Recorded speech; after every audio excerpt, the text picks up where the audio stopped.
USA Basketball is excited to announce an expanded national team program this morning with the support of the WNBA, the NCAA, and other major women's basketball stakeholders, many of who are in the room this morning.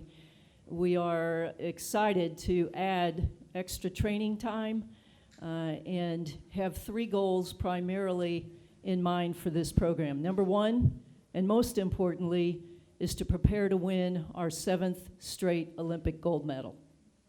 Let that sink in for a moment. I think that's unprecedented, and we're very excited to be putting our team together to do that. The second, we want to amplify our women's national team program by keeping our athletes at home. And third, we want to generate increased interest in women's basketball overall and to provide a good jolt and boost to what is already happening with the WNBA all the way down through the NCAA high school programs and our programs at USA Basketball as well. There's always been great investment by our athletes, and to be honest, the only way that we can be successful is for our best players to want to play again and again and again. And that's the case. Sue and Diana came to us a little over a year and a half ago during one of our training camps with the idea and their great interest in making sure that we prepare our team properly for Tokyo and that we also give women's basketball its due. And with the support of our board of directors, we will be adding what we call segments, training camp segments, in advance of FIBA qualification events. So at the same time that we were talking about the national team program, FIBA also added competitions that will help qualify for the Olympics. It creates meaningful games for us, and we are now working in concert with those events to add some training camps so that our athletes will be able to stay home. There are 8 athletes who have committed to our program, and they will be Sue Bird, Diana Taurasi, Sylvia Fowles, Elena Deladon, Nneka Agwumike, Asia Wilson, Skylar Diggins, and Chelsea Gray.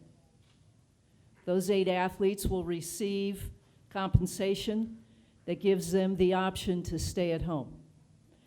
We've also designed the program to dovetail into those FIBA events so that they will also have other time to pursue their own interests. Some already have things that they do. For instance, Sue has her work with the Nuggets.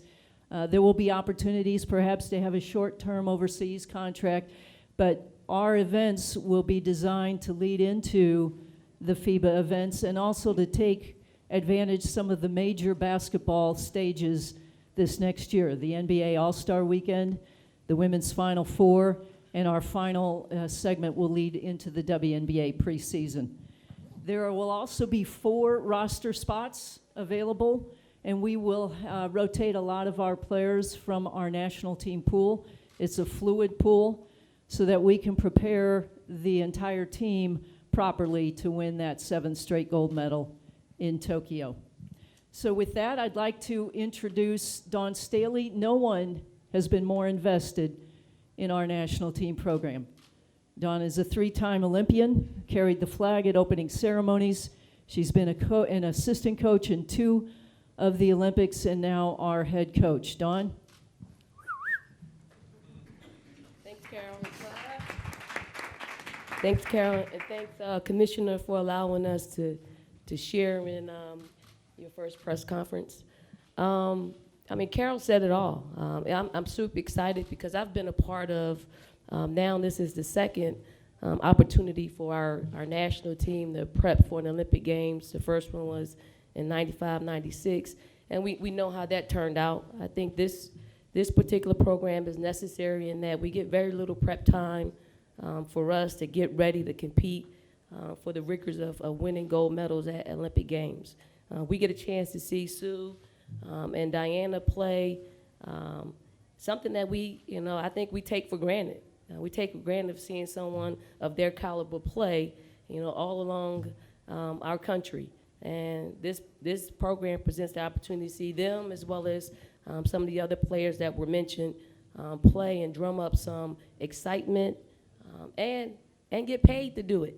And that's something that the players have been pushing for. I'm glad USA Basketball stepped out there and continues to lead the way in this department. So I would like to bring Sue up to the podium to say a few words. Hi. So obviously, we're very excited about this. It started as, me and Dee just sitting in a cafe, kind of talking trash the way we do. And that conversation led to some ideas written in crayon. That part's true. You'll hear about it. That was the only pen we could find.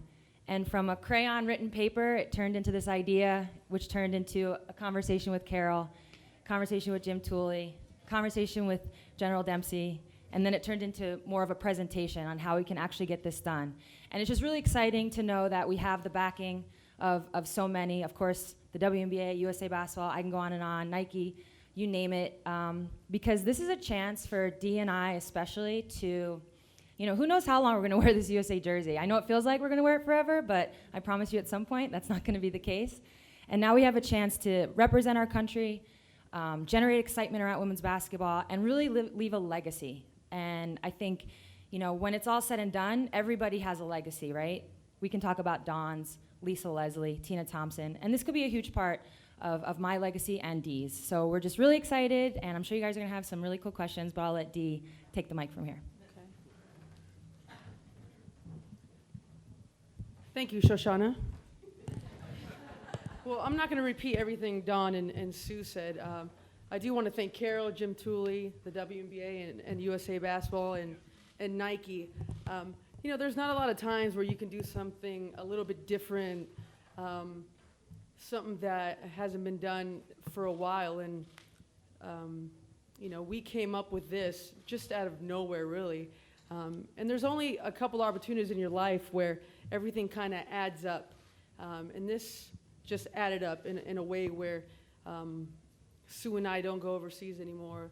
A couple other key players from the national team who'd rather stay at home and, like Dawn said, be compensated to play here in the United States in front of our family and friends. And for USA Basketball to be able to do this going into Tokyo 2020 is just huge. To be able to prepare, to play in front of our fans, to make sure that people know that, we've dedicated our lives to this. For Dawn, for over, 40 years now. Sue and I are getting there. And I do think, this will probably be the last Olympics and I'm going to speak for Sue because I usually do. This will probably be the last Olympics we ever play in. And to have this lead up to make sure we get there healthy, running all on the same page, I think is special. I'm thankful to be a part of it. And we're going to really enjoy the ride. Basketball, Carol.